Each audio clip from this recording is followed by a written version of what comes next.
पांचवा बिंदु जो है, पांचवा चरण है, वो है कि आपके गॉड पे अब अटैक बोला जाएगा।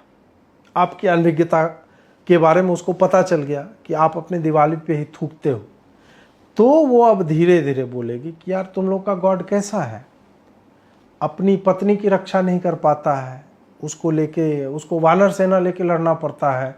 कृष्ण जो है वो रसिया है, वो तो सबसे प्रेम करता फिर रहा है। शिव जो है अपनी पत्नी को लेके पूरे इंडिया में घूम रहा है, और दोनों हिंदू लड़कियां हैं। ऐसा हुआ था क्या? एक्चुअल में है क्या ऐसा? शिव जो है अपनी पत्नी को लेके पूरे इंडिया में घूम रहा था, उसका शव लेके। तो फिर वो पाउंस करती है, तुम्हारे ऊपर हमला बोलती है, कि वो जानती है इसको कुछ नहीं पता है, और कुछ नहीं पता है तो हम इसको कुछ भी बता सकते हैं।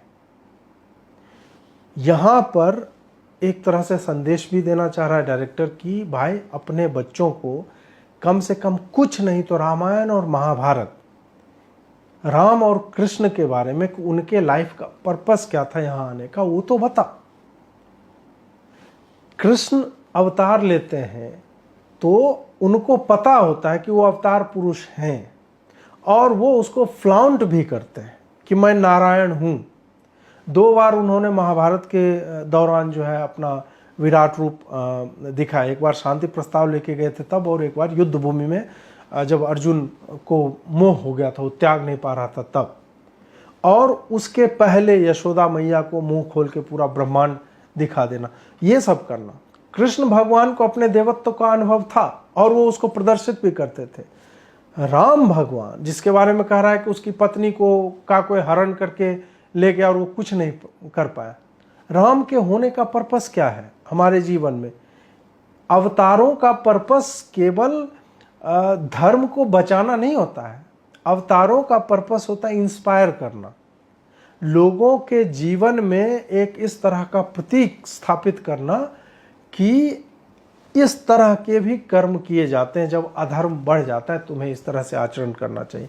हर अवतार का अलग लक्ष्य होता है, अलग उद्देश्य होता है, जो हमारे सारे ग्रंथों में वर्णित है। मूलतः रामायण की अगर हम बात करें, जिसपे सबसे अधिक घेरा जाता है, राम की विवशता के बारे में कहा जाता है कि तुम्हारी पत्नी को लेके भाग गया, और ये सब। राम का क्या पर्पस है उनके होने का? राम का चरित्र इतना विराट है, इतना भव्य और इतना बड़ा है कि शिव भी राम के ही ध्यान में, राम के अवतार से बहुत पहले भी शिव को पता है कि इस तरह का एक पात्र है जो अवतरित होगा, और सब तो अंततः परमपिता परमेश्वर जो हैं उन्हीं की अभिव्यक्तियां हैं। तो वहां पे शिव भी उन्हीं के ध्यान में रहते हैं। क्यों? क्योंकि राम का पात्र जो था वो अपने देवत्व को लेके अवेयर नहीं था, या उसका प्रदर्शन उन्होंने कभी नहीं किया। राम के पात्र का मूल उद्देश्य यह था लोगों को बताना कि एक सामान्य मानव जो जो पा सकता है उसी के आधार पर, सामान्य मानव गुरुकुल जाएगा, मैं भी गुरुकुल जाऊंगा, वही विद्या वो अर्जित करेगा जो बाकी लोग करेंगे, वही धनुर्विद्या, वही शस्त्र विद्या, वही शास्त्र विद्या जो बाकी सब के लिए उपलब्ध है, और उन्हीं का प्रयोग करके मैं जीवन में आगे बढ़ूंगा, और एक उदाहरण के रूप में तुम्हें दिखाऊंगा कि किस तरह से जिनको कोई नहीं पूछता है, भील हो गए, कहार हो गया, मतलब जितने जो केवट है, जो छोटी छोटी जातियां हैं, जिनको तब के समय में भी अगर कहा जाए तो वो अपने आप को वो स्वयं ही निम्न मानते थे, इन सब का साथ लेते हुए आपको नहीं लगता है कि राम एक चुटकी बजाते? राम का जो सेवक है भगवान हनुमान, वो समुद्र लांघ सकता है, वो सीता जी को क्या कंधे बिठा के नहीं ला सकते थे? कौन रोक लेता उन्हें?